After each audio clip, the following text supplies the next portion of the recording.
we take all of your questions, thoughts, comments, all of that. And definitely, I know this is the time of year we enter where we have a lot of those because we have everything with free agency and draft and re-signing people, new people and trades and all these things, that this is when we get to be sort of analytical and hypothetical about everything. So there's a whole bunch of stuff you guys can ask us about. If you're not already watching on the Facebook page, head on over there and you can submit your questions for us there. Before we get to all of that, of course, we have incredibly sad news that we need to address, and just that I wanted us to be able to talk about a little bit with the news of the passing of Vincent Jackson, former Buccaneers wide receiver. And Scott, I just figured we can start with you giving some of your thoughts on that news and what he meant to this franchise and city. Well, I think my initial thought was the same as everybody else, and or my reaction, I guess you would say, and that's incredible shock. This franchise has been around for 45 years, and so and has had thousands of players, and at some times you're going to lose them. But you would not have guessed Vincent Jackson if you were told that somebody had passed away, a former player, only 38 years old, just incredibly highly respected inside the organization, outside the organization, throughout the community for all the work that he's done, certainly among all the military families that he helped. Just shocking, and obviously very, very sad for his family. And there's not much more I could say. I know the people that really, really had a connection with him said things on Twitter and elsewhere, like Mike Evans and Gerald McCoy and people like that. I think their words say a lot about how much he meant to so many people. Yeah, I completely agree. And I one of the things I love about my role with the organization is how much I tend to cover those community events and do sort of the off-field stories. And one of the very first stories I did when I started here was about Vincent opening his Cask restaurant and him giving me a tour. And I remember that story realizing he talked about how he had personally gone and selected some of the reclaimed material that they were using in the ceiling of this restaurant, and just seeing all these little details that he focused on. And it showed why he was so good on the field, and then it carried over to off the field, where this wasn't something where he just kind of put his name on it. He cared about everything that he did. It was always something near and dear to his heart. And he was so welcoming to me. And I mean, he was such a vet by that point, a big name player, super successful. He didn't need to do videos. He didn't need to help us with some of that stuff, but he was always so willing to do that, and made it so fun. And I got to cover his military events he did, and the baby shower he and his wife would throw for the military moms. And you could just tell the genuineness behind it, and how much he cared and how much he meant to a lot of those players. And there's been so much turnover in this organization that I think there's only something like 8 players that were here when he was here. But he made a mark for a very long time on everybody that came into contact with him. So yes, we were praying for his family and everybody that was close to him, but we just wanted to make sure we started with a bit of a tribute to a guy who was a great football player and an even better guy off the field, and impacted Tampa in huge ways. Yeah, you were right to start with his community work and the stuff he did off the field, but it's also worth noting what a great player he was, and one of the best free agent signings, the most successful free agent signings the Buccaneers have ever made. Just a real pro on and off the field. Absolutely. So now as we start moving to some of these questions that I know everybody has, again, if you're just joining us, if you have questions for our show, you can go ahead and put them in the comment section underneath the Facebook live video. Of course, I knew we'd be getting this one pretty quickly. JJ Watt. JJ Watt. Yeah. We had a feeling that was going to be a start. Bryce started out asking, is JJ Watt a possibility? He brought up the idea of, he thought of it as will Shaq. He added it with will Shaq be back? And then I just figured in general, that would be an interesting place to start of, where as people look at, is JJ Watt a good fit here, how you see what position in this defense and that sort of thing. Well, just from a fit, I think JJ Watt would be a great edge rusher, sort of inside outside guy in Todd Bowles' defense. And a year ago, I would have easily and quickly dismissed this. They're just saying it's very unlikely that the Buccaneers will go after JJ Watt. But after what Jason Light and Bruce Arians and their staffs did last year, every time the possibility of something came up, like Rob Gronkowski or Leonard Fournette or Antonio Brown, it felt easy to dismiss it, and then it happened. So I think after last year, I'm going to be a little less quick to dismiss concepts like this. I still think it's unlikely, so take it with a grain of salt. But I think that the questioner there had it probably framed the right way.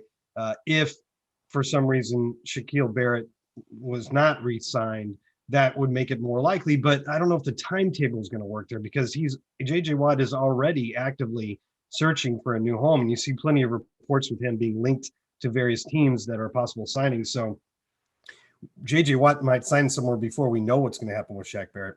Yeah, I that's think I think given the salary cap and the incredible number of free agents we have, including some very important ones, I think the majority of our work is going to be done trying to keep what we have intact. And so it makes it seem less likely to have big signings like a JJ Watt. Yeah, which is perfect because our next question was from Michael, who said, "What is the realistic expectation of keeping the boys together now that we're a couple days past celebrations and we start looking towards next season?" So, Yeah. what are the likelihood and what is the salary cap situation when it comes to all of that? Well, the salary cap situation isn't completely in stone yet. I know there's been a lot of reports it'll be about 180 million, but then we also have the recent reports that the NFL and their broadcast partners are getting close to new 10-year deals, which could include a whole new infusion of dollars that could be possibly spread around in different ways to sort of make up for the impact of the pandemic and maybe push that salary cap just a little bit, which would help the Buccaneers and a lot of teams, of course. I think it's relatively realistic to expect to get most, probably not all, but most of the Bucs key free agents back, just because there's a lot of motivation on both sides. I mean, you heard it at the parade. You've heard players say it. I think now I've heard Ndamukong Suh, Chris Godwin, Levante David, Shaq Barrett. I'm pretty sure I heard all of them say at some point or another that they do want to continue here with the Buccaneers. Now, that doesn't mean they're going to give some great, big, huge hometown discount, but it could be more along the lines of how you structure your deals to make all of them fit together. So I think the fact that there's a lot of belief that this team could chase another championship next year and maybe, for a few years possibly, is a good motivating factor in the right direction. Some of these guys are definitely going to get paid though. I mean, I have to also imagine that getting to have a boat parade in February doesn't hurt. When you look at these different cities you're choosing from, I just feel like, I feel like, how do you not want to live in Tampa as a I got relatives shoveling their driveways this week. So, yeah. we've had our air conditioning on, so I think I'd prefer to be here. Yeah, I feel like this winter storm that has swept most of the country is probably helping our free agent cause. All right, so we had a question from Justin who said, "Do you see us drafting a running back in the first round? If some of the guys, or he said, let's see, or if he said ETN from Clemson, if we're still on the board at that point. So it looks like maybe just some first round priorities he's wondering about." Yeah, ETN and Najee Harris of Alabama, they both are guys that are projected to possibly be around in the second half of the draft. Running back in the first round sometimes feels like a bit of a luxury pick, but the Bucs are in a position to make a luxury pick now. Again, though, it's I think we're going to be saying this to just about all these personnel questions for the next couple months.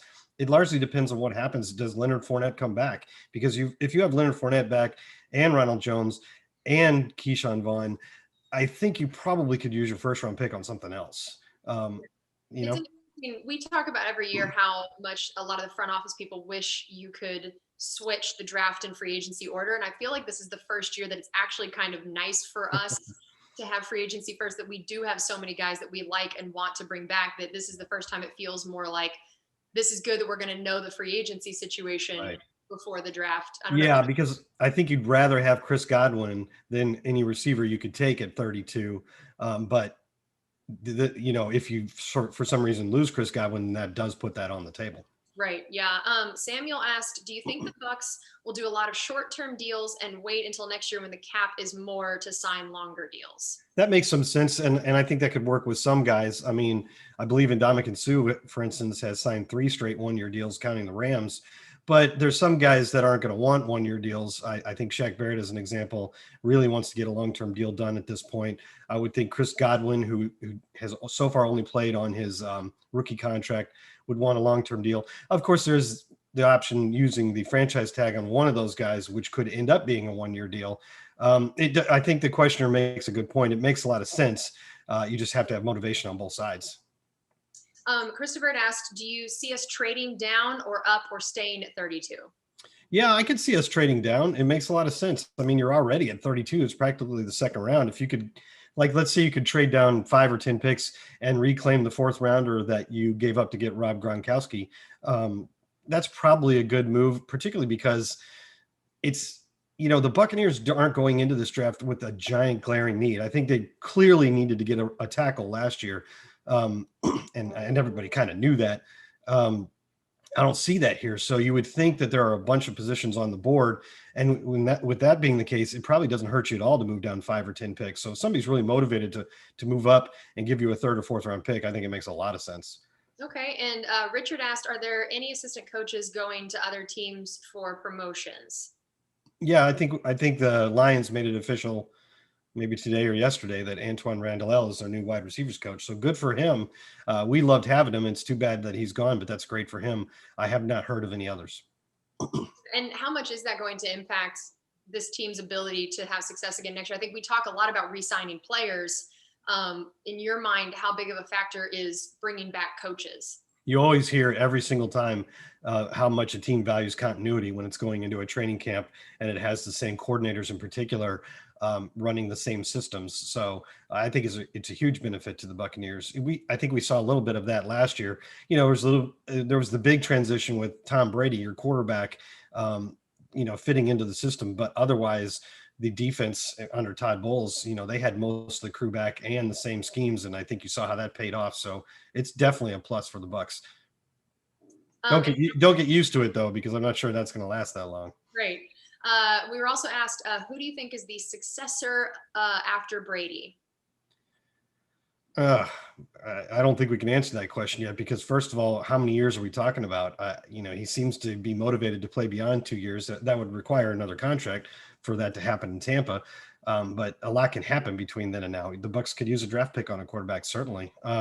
Coach Arians did talk about Blaine Gabbert the other day, though, how much he thinks, he could, how highly he thinks of him. And that's a possibility. I mean, we are talking about a former very high first round pick. So we've all seen his arm talent on the field. He played well in that stint that he had in Detroit. I don't know if that's a big enough sample to really, know what you got, but I think there's a lot of confidence in him.